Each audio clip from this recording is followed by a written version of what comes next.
Bueno, qué momento, yo no sé cantar. Y me tocó después de Mauricio, que la verdad que estuvo espectacular, así que espero que no me opaque Mauricio. Bien, antes que nada quería contarles qué es Creative Commons, porque hoy día de pronto ustedes no saben de qué trata, qué hace Creative Commons. Creative Commons es una asociación sin fines de lucro que se dedica específicamente a proporcionar herramientas hacia un ejercicio alternativo de los derechos de autor, con un enfoque que no es tan proteccionista, sino que va hacia la colaboración. ¿Qué es lo que hace? En el mismo marco de las leyes de derechos de autor, le da herramientas, licencias a los autores que quieran liberar generar determinadas libertades para el uso de su obra de una forma gradual, de liberar poco a liberar cada vez más hasta licencias muy abiertas. En ese marco, en la misma Creative Commons, o sea, a nivel institucional, existen no solo políticas que van hacia brindar esas herramientas, sino que existe un consenso a nivel general, no de los cuarteles generales de Creative Commons, sino a nivel de cada país, más que nada en Latinoamérica, que hace poco hubo una reunión que tuvimos en Buenos Aires, que lo que pretende es generar conciencia de los efectos de lo que es el copyright o los derechos de autor en nuestro caso, y generar conciencia de que de pronto se necesita un cambio. Y la idea es, bueno, hoy vamos a ver qué cambio es el que en este caso propongo o proponemos desde Creative Commons Uruguay. Esto que ven acá es un grabado de la época de la Guerra de Secesión y muestra la trata de esclavos, allá por el siglo XIX, mediados del siglo XIX. ¿Y qué tendrá que ver esto con los derechos de autor? En realidad tiene que ver, ¿por qué? Porque estamos hablando de propiedad y lo que quiero que quede claro es que el concepto de propiedad no es un concepto que no haya evolucionado. Ha evolucionado y ha evolucionado un montón. Y el concepto de derechos humanos tampoco es un concepto que ha permanecido estable con el tiempo. Es un concepto que se ha construido, es un concepto que ha llevado muchos años de construcción y han existido amplios debates en cuanto al concepto de propiedad y al concepto de derechos humanos. En esa época podíamos poseer a otro ser humano, y estamos hablando de 2 siglos o menos de 2 siglos atrás. No es tanto en la historia de la humanidad. Y se generaron varios debates, específicamente en la época de la Guerra de Secesión. Había 2 modelos de negocio que sustentaban diferentes posturas. Uno era el modelo industrial del norte y otro era el modelo agrario del sur. Y estaban ante un cambio de paradigma. Claro, el concepto de derechos humanos estaba tomando forma. Entonces, existían varias personas que se resistían y realmente había miedo en la sociedad, había miedo al cambio. Ruffin, que era un pensador de la época y a su vez terrateniente del sur, hablaba de que las operaciones industriales de todo el mundo se realizan de forma mucho más amplia y efectiva con el trabajo de esclavos. Y hacía todo un razonamiento económico que cerraba totalmente. Lo mismo con respecto a qué iba a pasar si cambiaba todo. ¿Qué iba a pasar si cambiaba ese concepto de propiedad? Lo que iba a pasar era una debacle, que todos los que ahora eran hombres libres iban a pasar a ser esclavos asalariados, y se vaticinaban determinadas cuestiones que en realidad sonaban muy razonables en la época. Claro que sonaban razonables en la época. ¿Por qué? Porque cuando estamos en medio de un paradigma, es muy difícil imaginar el que viene. Entonces, tenemos que pensar, lo principal que quiero explicar con esto es tener la cabeza abierta a todas las opciones y a todos los argumentos. Más allá de que cada uno venga con su posición o su corazoncito vaya para algún lado, necesitamos estar abiertos a los argumentos.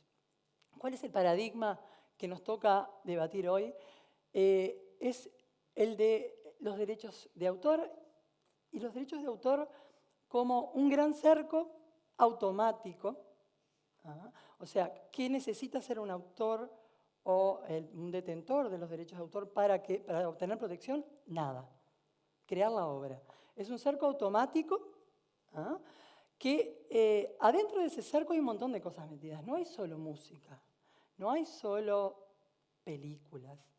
Está toda la producción científica, hablo de producción no patentable, la producción científica y todo el conocimiento de la humanidad.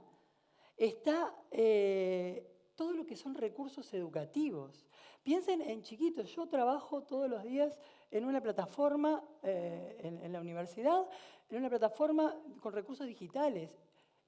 ¿Yo soy autora? Bueno, de pronto alguno me puede discutir si soy autora. Todos los días estoy creando recursos digitales, recursos educativos.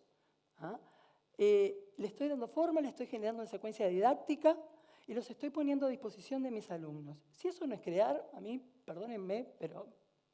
Y eso está dentro de la bolsa. Y yo sé, pero además porque soy abogada, que le tengo que licenciar mi recurso para que circule y para que mis alumnos lo puedan copiar de forma tranquila, o sea, sin infringir la ley. Pero yo lo sé porque soy abogada. Todos los educadores y todos los investigadores que de pronto quieren aportar y quieren que su obra circule, no tienen por qué saber eso. ¿Por qué? Porque hay un costo al momento de cerrar y de cercar, y ese cerco dura hasta 50 años después de la muerte del autor. Hay un costo que es que está todo adentro.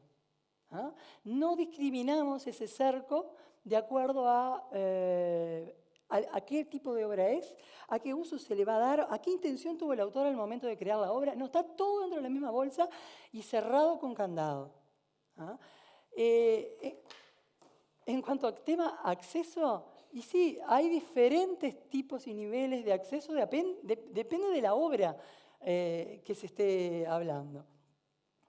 Y bueno, ¿cuál es el cambio de paradigma? Y sí, la web vino a mover el piso a todo lo que es la estructura armada de derechos de autor del siglo XX y del siglo XIX, en algunos casos.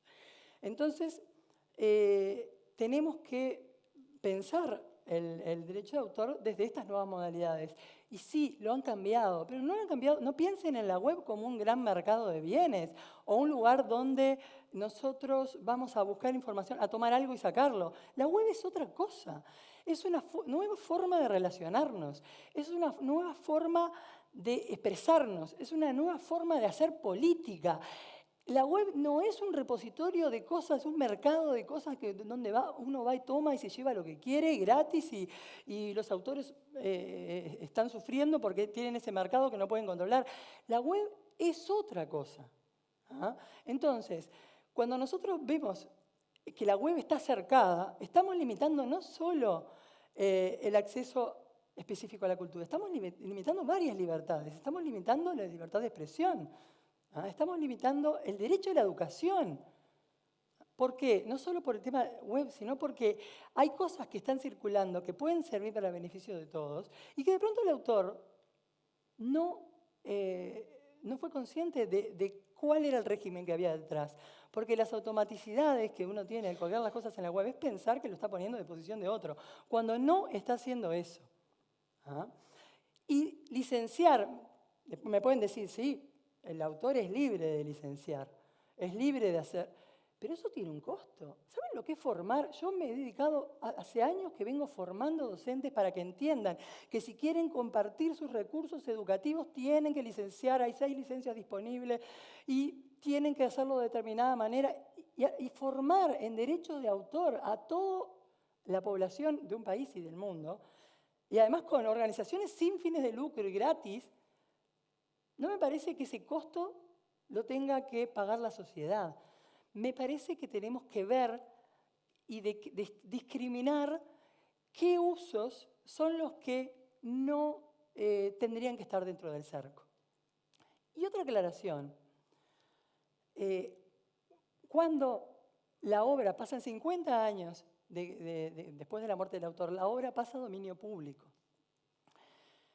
Antes de eso, perdón, quería contarles que... ay, se me fue la aclaración esa que hacía, discúlpenme.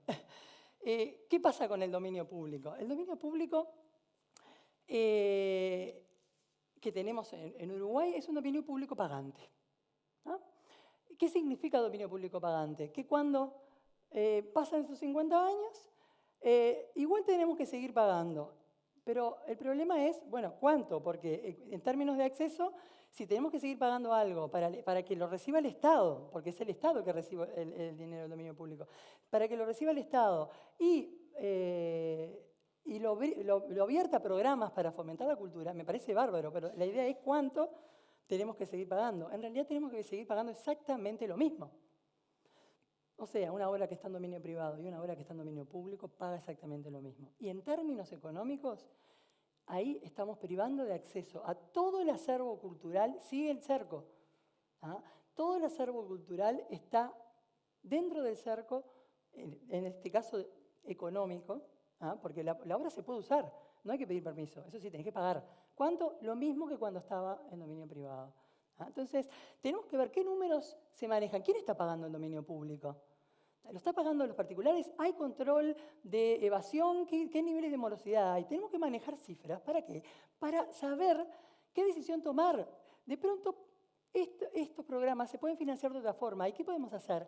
Liberar toda la producción que tenemos cercada, luego de los 50 años del autor. Podemos liberarlo y ver estos programas que se financian con el dominio público, cómo podemos financiarlos. Hay que buscar alternativas. Con respecto a los actores del sistema autoral, uno puede pensar que los actores del sistema autoral, en realidad que es uno, el autor. No, los actores del sistema autoral básicamente están previstos, dos de ellos, en su régimen, en la Declaración Universal de los Derechos Humanos, y en el artículo 27, uno de los actores nombrados es el usuario de la cultura. Y es un derecho humano el acceso a la cultura. ¿Ah? Toda persona tiene derecho a tomar parte libremente de la vida cultural, a participar en el progreso científico y de los beneficios que resulten de ello. ¿Ah? O sea, es un derecho consagrado en el artículo 27 de la Declaración Universal de los Derechos Humanos. Y en el numeral 2 de ese mismo artículo también están los derechos del autor. Claro, el autor tiene derecho. Nadie está en contra de los derechos de autor. ¿Ah? El derecho a una vida digna del autor está en el mismo artículo y con el mismo peso que el derecho del ciudadano al acceso a la cultura. ¿Ah? Y cuando hablamos de cultura, insisto, estamos hablando de un paquete enorme. No nos quedemos con algo puntual, como puede ser una industria o lo que me interesa a mí, que trabajo en esto. No, estamos hablando de toda la producción. Entonces, encontramos que hay tres actores en el sistema autoral. ¿Ah? Tenemos los autores, los titulares de los derechos, que no siempre son los autores, y los usuarios de la cultura.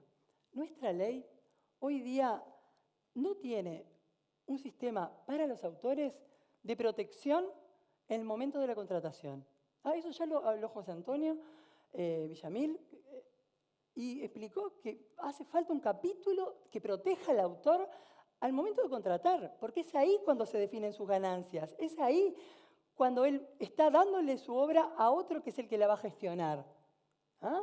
Entonces, deberíamos generar en nuestra ley un capítulo que proteja al autor en cuanto a la contratación. Existe una rama del derecho completa rigiendo un contrato, que es el derecho laboral, pero es el derecho es el derecho de los trabajadores en relación de dependencia.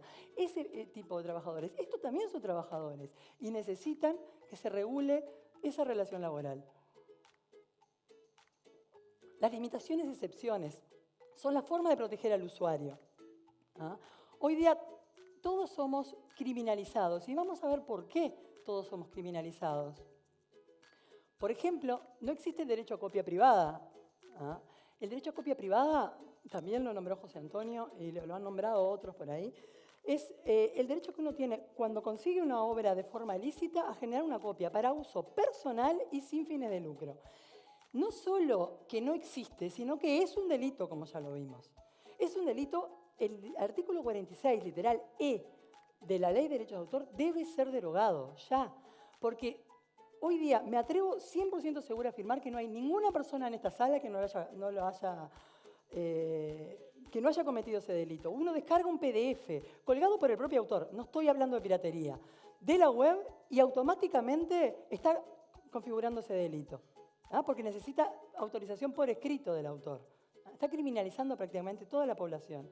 Tampoco tenemos libertad de panorama, no podemos sacar una foto a un monumento en la calle, a una fachada, no podemos hacer un dibujo de un paisaje, porque si hay una obra, tenemos que esperar a que muera el autor y que pasen 50 años para sacar esa fotografía. ¿Quién sabe eso? Nadie lo sabe.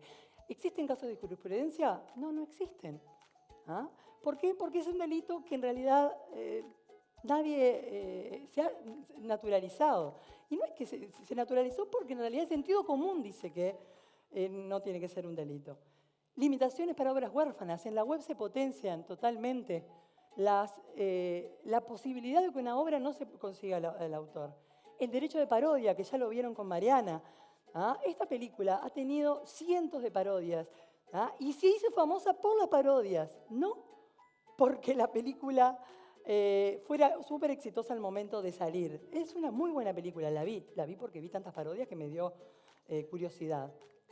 Y por último, y no menor, el derecho de excepciones a la educación y excepciones para bibliotecas y archivos, que no voy a poder tratarlos hoy porque me van a odiar, pero me parecen de los principales. Existen a nivel internacional, nombro por nombrar, para que vean que no es una cuestión que se nos haya ocurrido ahora. El derecho a la educación está consagrado en Japón, en Portugal, Turquía y Tailandia, Nueva Zelanda, Estonia, Benín, Taiwán, El Salvador, Angola, Tanzania, Ghana, etc. Hay países que tienen excepciones que amparan al estudiante. ¿Por qué nosotros no hablamos de ella? Lo mismo que el derecho a las bibliotecas y archivos, que también está en Irán, España, Taiwán, Luxemburgo, Chile, Perú, en un montón de países que han hablado de este tema. Hablemos y pensemos en todas las posiciones.